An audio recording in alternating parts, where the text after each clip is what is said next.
Es un pasaje muy conocido en el Evangelio de Lucas y yo tomé como base el Salmo 77 solo para dar una introducción a la temática en una perspectiva un poco diferente,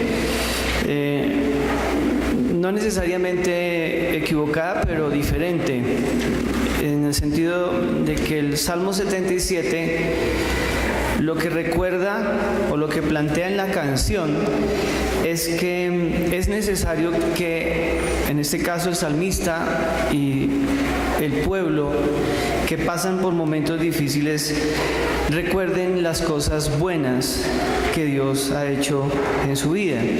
Es decir, cuántas veces el Señor los libró, los guardó, los acompañó, hasta llegar al momento tal vez más importante del pueblo de Israel, al que siempre regresan, que es la liberación de Egipto y el acompañamiento de Dios a través del desierto de mano, como dice el salmista, de Moisés y de Aarón por 40 años hasta llegar a la tierra prometida. Vemos que lo que hace el salmista es recordar en la canción, no solamente recordarse a él mismo, sino recordarle al pueblo que el Dios que estuvo con ellos en los momentos críticos de esclavitud, de dolor, de tristeza, de persecución, es el mismo Dios que está ahí con ellos, en esa circunstancia también de angustia y de dolor. A nosotros se nos olvida mucho de eso, pero quisiera llevarlo también, el Salmo se aplica muy fácilmente y muy bien a lo que tiene que ver con la sensación de pecado. De eso quiero hablar hoy con ustedes. Es decir, el Dios que me conoce, que lo conoce a usted, que conoce perfectamente nuestras palabras, nuestros pasos, nuestros pensamientos, el Dios Padre que es omnisciente y omnipotente y todo lo que ustedes saben, un Dios que me conoce muy bien, que me conoce incluso más de lo que me conozco yo. Ese Dios sabe quién soy. Y en momentos determinados de nuestra vida, a partir de lo que hemos aprendido, sea en la iglesia, sea en la casa, ya nosotros tenemos una especie de parámetro moral o parámetro ético, espiritual, que nos permite saber, digamos que cuando hemos hecho las cosas bien o cuando de verdad nos hemos equivocado. Ahora, quiero hacerles una pregunta a ustedes. ¿Recuerdan alguna vez, a lo mejor sea hoy, cuando ustedes se han sentido pecadores? O sea, se han sentido como malos, como feos. Es que la palabra pecador, pues, cada vez está perdiendo más sentido. Esa sensación de pecado, esa sensación de no me siento bien, no he hecho las cosas bien, esa sensación de remordimiento, de qué jartera, no debía haberlo hecho, no debía haberlo hablado.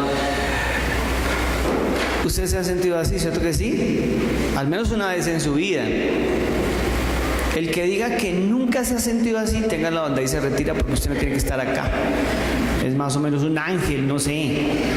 Pero creo que todos hemos tenido esa sensación horrorosa, porque es una sensación muy fea, de pecado, de incomodidad con nosotros mismos. Quisiera que habláramos de ese asunto. Porque a veces, en medio pues, de la vida, de las confesiones y de lo que decimos como hijos del Señor, y nuestro énfasis aquí en su amor, en su misericordia, en su gracia, perdemos a veces ese momento para encontrarnos con nosotros mismos, porque hay situaciones y momentos particulares de la vida en donde uno se siente muy mal con uno. Es decir, bueno, con uno, digamos que se siente apenado, avergonzado con Dios, me equivoqué, no debía haberlo hecho, o me estoy equivocando. Hay personas que están haciendo algo malo y no saben cómo hacer. Lo siguen haciendo mal, pero no saben cómo hacer para dejarlo, para abandonarlo. Entonces se sienten pecadores constantes, pecadores permanentes. Eso no tiene únicamente que ver con los vicios, ¿no? El que tiene un vicio que no ha podido dejarlo y sigue así, pero se siente miserable, pero pero no puede, pero vuelve otra vez. Pero hay otros más, y no estamos hablando únicamente del vicio que conocemos, no, sino de las otras cosas. Usted dice, es que no me puedo quitar este mal genio y me siento mal cuando yo grito, cuando yo insulto. Eso que usted se siente tan feo, tan miserable, tan poca cosa. Y usted dice, pastor, yo nunca me he sentido así. Pues le conviene que de vez en cuando se sienta así. Le conviene que de vez en cuando se sienta. Y esa es la primera gran conclusión. Bueno, conclusión. La primera gran verdad. ¿Saben, hermanos? A veces necesitamos pecar. No me miren así. Pecar es una cosa horrorosa. Pero ¿saben? Cuando la persona es aparentemente muy santa, esa es una persona que no crece y tiende a ser una persona muy soberbia. Y ya la soberbia es un pecado. ¿Sí ven? Cuando usted cree que no ha hecho nada y que está haciendo todo bien, eso ya es soberbia. Pero hermanos, cuando usted ya sabe y siempre confiesa que todo está haciéndolo bien, ya es un problema. Entonces, cuando estamos hablando de la sensación de pecado, estoy diciendo, hermanos, todos nos cometemos errores. Y efectivamente a veces hay momentos en los que en alguna circunstancia de la vida hemos hecho una cosa que nos hace sentir muy mal. Necesitamos entender eso. Porque usted y yo, cuando no comprendemos que estamos pecando, que somos pecadores y que no somos perfectos, no podemos crecer, no podemos corregir, no podemos avanzar, pero peor, no podemos pedir perdón, porque usted no puede pedir perdón de lo que cree que no ha hecho. Usted pide perdón de lo que reconoce que hizo mal. Y pide ayuda en lo que reconoce que está fallando, que es una falencia, que es una fragilidad, que es una debilidad, lo que usted quiera llamar. Todos tenemos que hacer eso. El salmista recordó que había un Dios, un maravilloso Dios, que los había acompañado en los momentos críticos y difíciles de su vida. Y les voy a decir, mis queridos hermanos y hermanas, sí, las situaciones económicas, los problemas sentimentales, emocionales, las dificultades, las fracturas, los divorcios, los duelos, esos son momentos difíciles. Esos son momentos complicados. Pero ¿saben? De los momentos más miserables, más desagradables, es cuando usted se siente mal con usted. Cuando yo me siento pésimo conmigo mismo. Cuando por la manera de ser o por las cosas que hago no me siento cómodo conmigo. Eso es una cosa horrible. Porque usted está en conflicto con usted. ¿Qué hacemos? ¿Eso es bueno? Ya dije, sí, es muy bueno. Es muy bueno. Porque entonces dejamos de fingir. Dejamos de darnos las de santos, de espirituales. Dejamos de darnos las de bondadosos, mansos, santos. Cuando uno tiene conciencia de pecado, y cuando tiene conciencia de pecador, es capaz de entender y valorar el perdón. Porque ha sido objeto del perdón y del amor de Dios. El objeto y del perdón, del amor y el perdón de otros. La sensación de pecado es maravillosa cuando yo comprendo que no soy perfecto y que necesito del Señor. Cuando corro de esa situación y busco en la misericordia de Dios mi paz. Si usted es de las personas que cree que es perfecto y no se equivoca en nada, arrepiéntase de eso y comience a saber lo que significa regresar al Señor para que Él le diga: está bien, hijo, ya lo entendiste. ¿Quieren ejemplos? Hay muchos, hermanos, hay muchos. A través de la situación de dolor y de tristeza de Pablo, Pablo reconoció que era un ser soberbio y agrandado. Claro que sí. Pablo dijo: está bien, ya entiendo. Y creo que no quiere sanarme porque no quieres que yo siga avanzando en esta dificultad que tengo. Reconoció su pecado. Cuando el famoso Job, patriarca de Israel, pensaba que era el hombre más sano, más bueno, el mejor de todos, el más santo, el que hacía todo, porque no solamente ha habido un publicano, han habido muchos publicanos y también han habido muchos fariseos hasta hoy. Job entendió al final que era un pecador horroroso, que no conocía a Dios y que tenía que arrepentirse de muchos pecados, entre ellos la soberbia de creerse santo y perfecto. Lo que quiero decirles a ustedes es que la sensación, los momentos particulares de meditación y de reflexión interna, interior, nuestra, de cada uno con cada uno, es supremamente importante. Usted y yo necesitamos tener espacios para decir: Señor, ¿en qué estoy fallando? En esto todavía me estoy equivocando. No he reconocido todavía, o no sabía que en esto me estaba equivocando. ¿Lo hacen con frecuencia? No sé, pero deberían. Usted no es el mejor. No somos mejores que nadie. Estamos creciendo y estamos acompañándonos. ¿Dónde está el riesgo? El riesgo está en lo que el Señor Jesús, el maravilloso Maestro, enseñara a través de una historia. Algunos dicen que es una parábola, a mí me parece que es una historia de la vida real. Lucas capítulo 18 del 10 al 14, es tan pequeñito, pero tan poderoso ese mensaje, con el que los quiero dejar a ustedes y con el que quiero quedarme en mi corazón esta mañana. ¿Cómo Lucas interpreta este pasaje? Porque es que aquí hay una interpretación de entrada de Lucas, inspirado seguramente por el Espíritu Santo, pero hay una interpretación que él hace. Versículo 9. A unos que confiaban en sí mismos como justos, o sea, se preciaban de justos y menospreciaban a los otros, les contó esta historia. La interpretación de Lucas es: esto lo enseñó a aquellos que se creían mejores que otros. Es cierto. Pero mis bellos hermanos, esto no es solamente para aquellos que se creen mejores que otros, que hay muchos.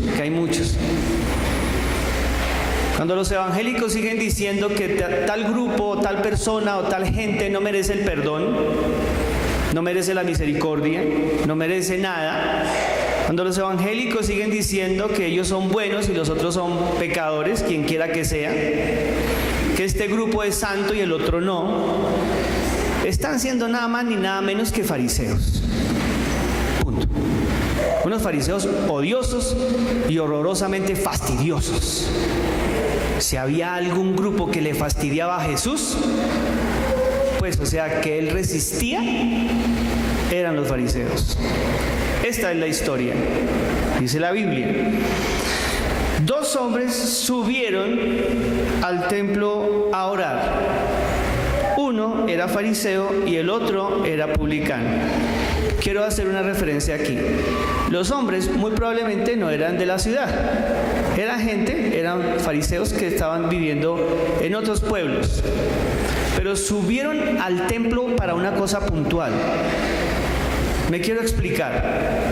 Es decir, no es el personaje que está cerca de la iglesia y entonces pasa y ora un ratico. No.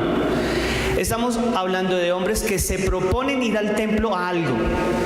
Lo que creo que usted hizo es que hay mucha gente que está yendo de manera mecánica a las misas o a las iglesias, a los templos, simplemente para cumplir. Espero que no haya de esa gente aquí, pero si hay de esa gente, yo les ruego que le tomen sentido al por qué se viene a la iglesia. Y claro, cada uno de ustedes tiene su objetivo, tiene su por qué vino acá. Eso lo sabe Dios y usted. Estos 2 hombres fueron por 2 cosas diferentes. El primero es el fariseo, que se arregla, se viste, se organiza, se perifolla, se perfuma, yo no sé qué hizo más, y se dispone elegantemente para ir al templo. ¿A qué? Ya lo miraremos. Otro señor que trabaja como cobrador de impuestos también se arregla, se cuadra, se dispone, como incluso la ley se lo indicaba, para ir al templo. Subir al templo significa que muy probablemente vivían en alguna aldea o en algún lugar abajo de Jerusalén, no necesariamente en Jerusalén. Tienen que hacer un esfuerzo para ir al templo, ¿ya? Tienen que coger algún tipo de transporte o irse a pie por un tiempo importante. Y en ese sentido, cada uno viene a cumplir el propósito por el cual vino. Me gustaría entender y saber por qué vino usted hoy acá. Pero cada uno lo sabe. Dice la Biblia que estos hombres, uno de ellos, el fariseo, puesto en pie, escuchen bien, oraba consigo mismo de esta manera. ¿Pueden ustedes, por favor, subrayar orar consigo mismo? ¿Qué significa orar consigo mismo? ¿Qué significa, mejor dicho, orar es hablar con Dios, ¿cierto? Pero la precisión que hace Lucas es que este fariseo hablaba consigo mismo. Pregunto, ¿estaba orando? No, estaba en el templo hablando consigo mismo. Perdió el tiempo, ¿cierto? ¿Cuántos de ustedes vienen aquí a este lugar a hablar consigo mismo? No con Dios. Ahí se lo dejo para que lo piense. Entonces dice la Biblia que el personaje, hablando consigo, es que algunas interpretaciones dicen que el hombre estaba, digámoslo así, hablando en silencio, para sus adentros. Es posible, pero conociendo a los fariseos, no creo. Una de las críticas que hacía Jesús de los fariseos es que ellos se ponían a hablar en voz alta en la calle.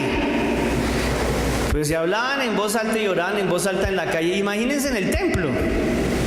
Pero es que la interpretación de Lucas es maravillosa, y es que el personaje no estaba hablando con Dios, estaba simplemente vociferando de él consigo mismo, hablando de él consigo mismo. ¿Qué decía? Dios, te doy gracias porque no soy como los otros hombres.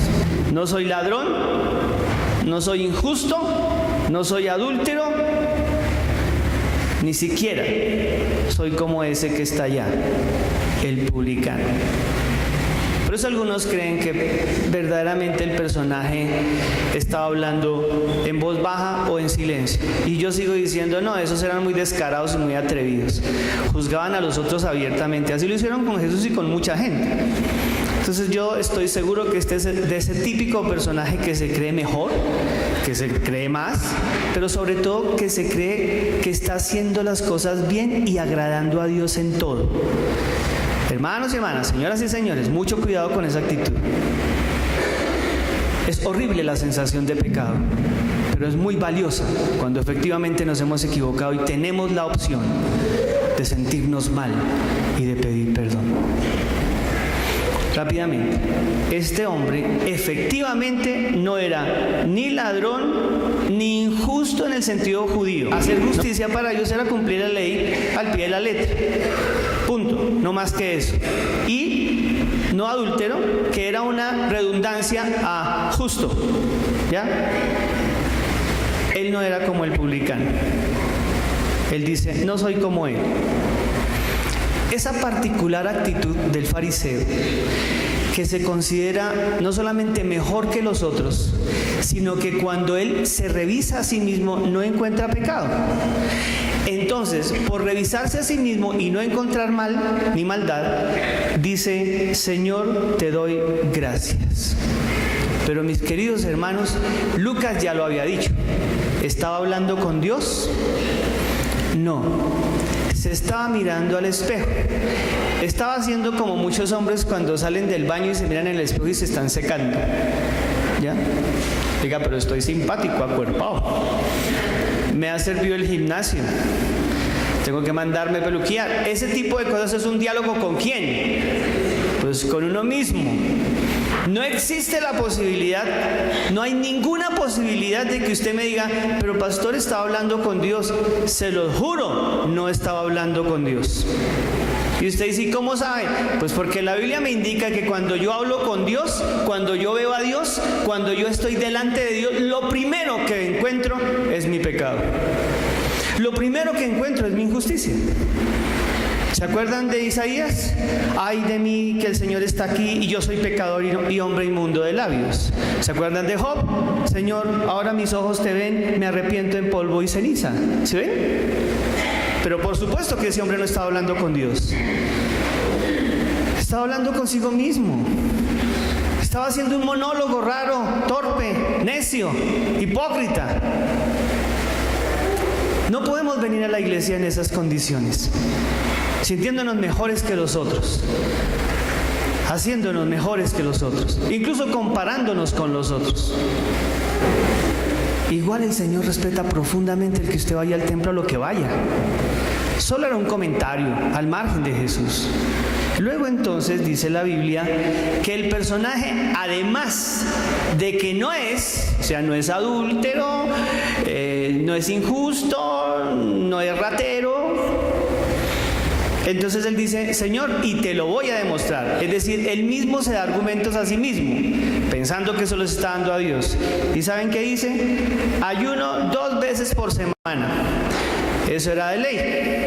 De hecho, la ley decía que usted podía ayunar como ley una vez a la semana. El hombre ayunaba 2, o sea, de ñapa. Era más que santo. Ayunaba 2 veces por semana. Y diezmaba de todo lo que ganaba. Porque algunos diezmaban solo de su salario. Como algunos lo hacen aquí también. Él dice, no, además de que yo diezmo de lo que gano, añado que diezmo de todo lo que me entra, de todo ingreso. ¿Entendido? Entonces el personaje de verdad se sentía muy bien. Entonces ayunaba un día más y diezmaba de todo. Es increíble, hermanos. Miren dónde está el acto de autojustificación del fariseo. 2 cosas. Ejercicios espirituales que Jesús dijo no es necesario que lo hagan, no quiero sacrificios, no los voy a recibir. Y el segundo, el tema del dinero. Estoy dando y diezmando mucho.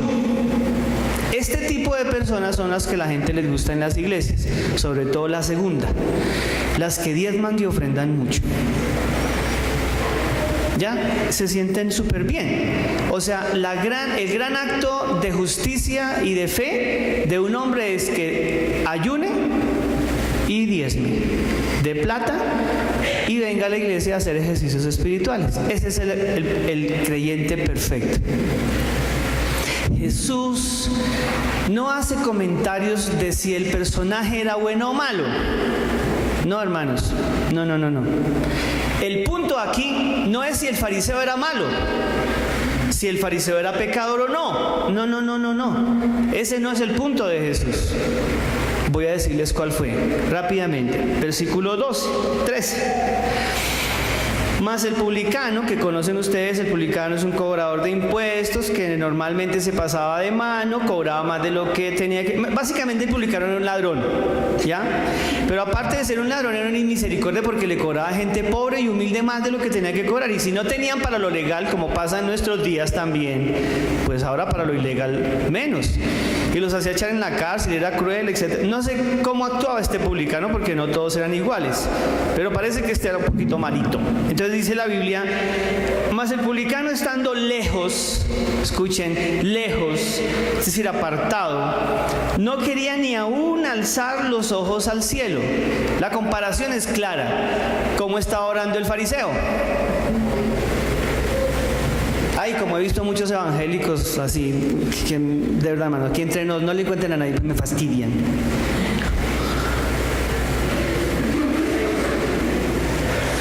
A veces hasta danzan en una actitud que dicen es de adoración. Y en serio, hermanos, yo tengo tantos problemas con esa adoración porque es una adoración para sí misma. Yo no la quiero juzgar acá. Yo sé que hay gente que le encanta eso y que lo hace de corazón y el Señor lo sabe, está bien. Pero una gran mayoría lo hace como el fariseo. en esa postura de aquí estoy yo, recibe mi alabanza, mi adoración, yo soy un ser santo, Señor, gracias porque yo no soy como el otro. E incluso ellos critican el hecho de que éste no levante las manos, sino que ore así.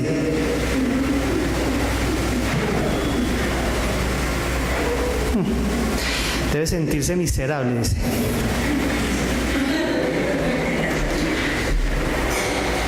Hay montones de actitudes fariseas en la vida de la iglesia que ustedes no se imaginan.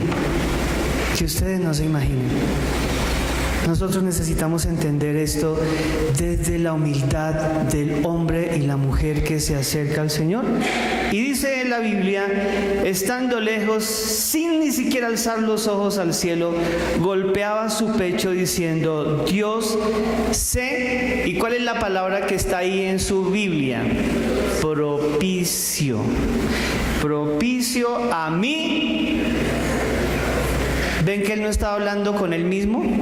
La diferencia es que él sí estaba hablando con Dios. Le estaba diciendo, Señor, esta expresión después la tomaron los católicos.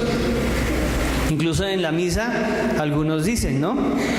Por mi culpa, en la liturgia, por mi culpa, ya. Esta es una acción de arrepentimiento que viene del judaísmo. Entonces él decía, sé propicio a mi pecador.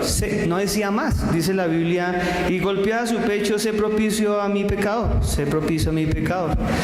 Lo que está diciendo la Biblia es que este personaje, hablando con Dios, dijo, Señor, reconozco que soy pecador, que estoy haciendo algo que no te agrada a ti. Por favor, propicio significa, Señor, debes estar conmigo acá. Te ruego que estés conmigo a pesar de. Te suplico que me perdones en medio de. Este es un diálogo maravilloso. Es un diálogo de un hombre que se siente muy mal y que tiene la bendición de acercarse al Señor para expresar cómo se siente con Él. ¿Cómo se siente? Pues muy mal. ¿Cómo se identificó? Como pecador. Otra vez, este hombre robaba, muy probablemente. Este hombre era injusto, muy probablemente. Este hombre era cruel, muy probablemente. El hombre lo estaba entendiendo y reconociendo. El otro hombre no era así. El fariseo era un hombre que se portaba como él dice que se portaba. Diezmaba de todo lo que, o sea, más incluso de lo que le pedía la ley. Entonces, claro, todo el mundo decía, es un gran hombre. En cambio, esa porquería. Y ese no es el punto. ¿Quién es bueno y quién es malo? No es el punto. El punto, mis bellos hermanos, es lo que Jesús dijo. ¿Qué dijo? Versículo 14. Os digo, dice Jesús, que el publicano descendió a su casa. ¿Cuál es la palabra que utiliza en la traducción la Biblia, Reina Valera? Justificado antes que el otro. Justificado antes que el otro. Y dice el Señor, moraleja, al estilo fábula, porque cualquiera que se enaltece será humillado y el que se humilla será. Entonces, ¿cuál es el punto aquí? ¿Cómo salió el publicano del templo al que subió para decir, Señor, ayúdame en medio de mi imperfección, de las cosas que todavía me faltan por corregir? Yo no estoy hablando de un pecador consumado que no le interesa lo que está haciendo y lo malo que está haciendo. Señores, mucho cuidado. Estamos hablando de un hombre que sube al templo porque está en su proceso puntual de dejar lo malo que está haciendo cuando lo reconoce. Lo que dejó de hacer el fariseo, que cuando sube al templo ya no habla con Dios, sino consigo mismo, contemplándose en el espejo espiritual de él mismo, sintiéndose perfecto. El hombre que habló con Dios reconoció cómo era Y el hombre que no habló con Dios sino consigo mismo, entró y salió del templo de la misma manera, sin crecer, sin ser justificado, sin acompañar su proceso espiritual. Era un pobre hombre. El publicano ha venido al templo a reconocer que necesita de Dios. Por eso él pide: Padre, Dios, sé propicio a mí, pecador. Y aquí está, mis bellos hermanos, la más importante lección de esta reflexión. Cuando usted y yo venimos a la iglesia en el reconocimiento absoluto, concreto, en la actitud humilde de que usted ni yo somos perfectos y que hemos fallado y que necesitamos a Dios con todo nuestro corazón y que no hemos llegado a donde quisiéramos llegar y nos falta mucho. Cuando usted reconoce que en la semana ha cometido cosas y que todavía está luchando con cuestiones que no ha podido superar, cuando viene con esa actitud en el propósito de que Dios lo perdone, no lo espere, ya Dios lo perdonó. La actitud suya, como fue la del publicano, ya está lista. Dios te está ayudando y está contigo, te perdonó, tranquilo. Pero escúchenme. El gran mensaje de Jesús no es el perdón de Dios. El gran mensaje de Jesús es que mientras yo estoy hablando con Él, Él me enseña a perdonarme. El gran problema no es que Dios me perdone. El gran problema es que usted y yo nos perdonemos. El publicano salió, bajó, dice la Biblia, justificado. ¿Qué significa eso? En paz. El mayor problema del ser humano pecador no es el perdón de Dios, ni alcanzar su misericordia, ni su gracia, ni su amor. Por Dios, hermanos, no.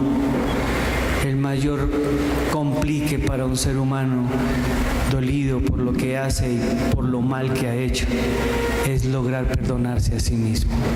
Es la reconciliación consigo mismo. Y ahí necesitamos el amor y la gracia de Dios. ¿Cuántos de ustedes hoy están aquí sintiéndose miserables con ustedes y negándose a perdonarse? Cada uno sabe. Aquí está Dios. Usted le puede decir: Señor, ten misericordia de mí, perdóname. Y el Señor va a responder: de mi parte está bien, ahora déjame ayudarte para que tú te perdones a ti mismo, abandones eso y sigas creciendo en mí. Eso me da una humildad maravillosa y me permite seguir adelante en la gracia del Señor. El pobre fariseo no crecerá más, seguirá dando el diezmo y seguirá orando consigo mismo, no más que eso, un pobre miserable religioso. Este otro será un hijo de Dios que seguirá creciendo y aprendiéndose a amar y a perdonar en medio de sus imperfecciones. Oremos. Señor, gracias por tu palabra. Gracias por estar con nosotros y amarnos. Déjanos recordar a qué venimos a la iglesia. Y tal vez una de las cosas más importantes es a humildemente reconocer cuánto nos falta, Señor. Tú nos perdonas y nos amas con amor eterno. Ahora, por favor, enséñanos a perdonarnos a nosotros mismos. Que al salir de aquí nos sintamos justificados, es decir, nos sintamos justos. Pero ese justo que siempre anhela la gracia, la bendición, el perdón, la compañía, la palabra de Dios. Ese justo que llegará al siguiente domingo reconociendo que todavía falta y que quiere seguir hablando contigo, amado Padre. oramos juntos, pedimos juntos, rogamos juntos, en el nombre de Jesús. Amén.